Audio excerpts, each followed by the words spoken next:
kabila ng mga kabiguang naranasan ng ilang nangungunang boksingerong Pilipino sa kamay ng mga Hapones sa laban sa Japan, lalo na sa mga laban kung saan napuruhan sila ng matitinding body shots,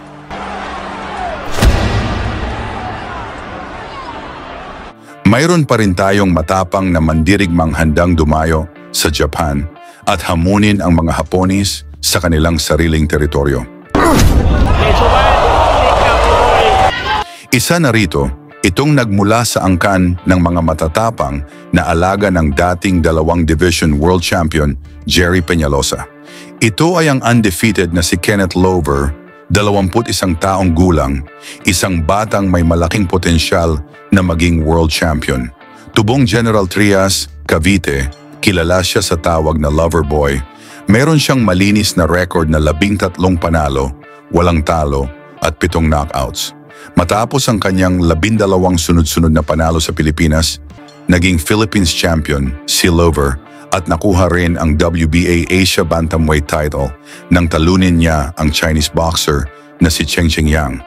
Dahil sa kanyang impresibong performance, nabigyan siya ng pinakamalaking laban sa kanyang career.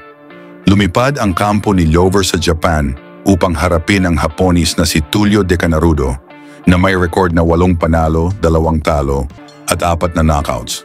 Ginanap ang laban sa Sumiyoshi Sports Center sa Osaka, kung saan nakataya sa kanilang laban ang Oriental and Pacific Bantamweight title.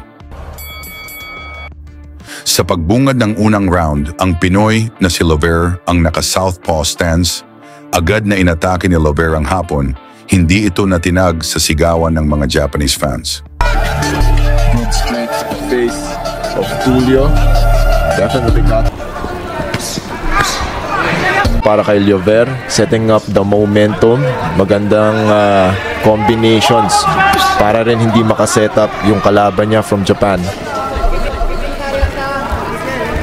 Signs of life from Tulio, goes for a jab, another jab from Lover.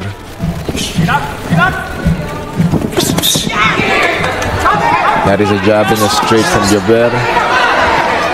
Good setup with the hook, papasok, and down goes Tulio in the very first round. Mula sa mabilis at malakas na pinakawalan ng Pinoy, bumagsak kaagad ang Japanese boxer na si De Canarudo. Bagamat nakuha pa nitong tumayo, bistado itong nasaktan. Dahil dito, napilitan ng referee na itigil ang laban upang hindi na lalong mapahamak ang kanilang boxer.